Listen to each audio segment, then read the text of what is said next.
Et je suis contente pour eux. Ça fait trop, oh là là, ça fait du bien. Ouais, c'est rare, c'est happy end là. Ce qui est assez fou dans ce qu'elle raconte, c'est là où je me dis que vraiment les détails peuvent changer une vie. C'est que ce garçon-là, quand ils sont retournés au collège, il aurait pu lui déclarer sa flamme et ils auraient vécu un truc. Et en fait, ils seraient pas maintenant là, certainement ensemble. Exactement.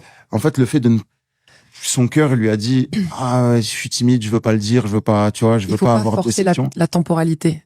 Et en fait, 15 ans après, il se passe ça. Ouais. Je pense que les deux ont vécu des trucs leur ont permis d'avoir confiance en eux, Bien sûr. dire certaines choses qu'ils pouvaient pas dire à l'époque. Et ça leur permet de vivre ça. Et en plus, je crois qu'il y a pas de temps pour décider quand c'est la bonne personne.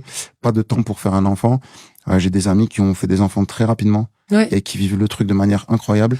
Et j'ai des amis qui ont fait des enfants après beaucoup d'années. C'est ça. Et ça a été beaucoup plus tumultueux, tu vois. Ouais, j'ai les mêmes exemples en tête et je trouve aussi que parfois quand la vie te laisse pas le choix, il y a un truc où t'as pas le temps de t'habituer en fait à vivre en couple et à deux et en fait tout de suite tu deviens trois et donc il y a pas un équilibre qui est un peu balayé, tu vois. Ouais, ça fait partie de l'habitude en fait maintenant. Exactement. En fait, ouais, tu t'ancres dans une habitude à trois tout de suite, au lieu de passer, je sais pas, genre 10 ans à deux, je dis pas qu'il y a de bons ou de mauvais schémas, mais le peu d'exemples que j'ai similaires aux leurs fonctionne super. Et aujourd'hui, les gens sont encore ensemble, tu vois. Donc donc du coup, c'est histoire de leur donner un petit coup de boost en plus, même si j'ai l'impression que tout va bien et il y a pas de questions à se poser.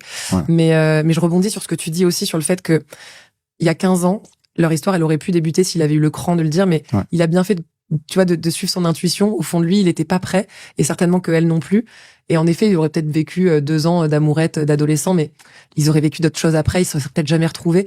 Et c'est fou de se dire que dans la vie, genre, t'as plein de chemins. Si tu prends à droite là maintenant, et alors que t'avais pris à gauche, t'aurais peut-être rencontré telle ou telle personne. Moi, ça me fascine. Il y a un film que je conseillerais à ceux qui nous écoutent, ça s'appelle Le Tourbillon de la vie, avec Raphaël Personnaz et j'ai oublié l'actrice. Il est génial et ça parle de ça. En fait, t'as plein de possibilités et en fait, tu vois les vies envisageables.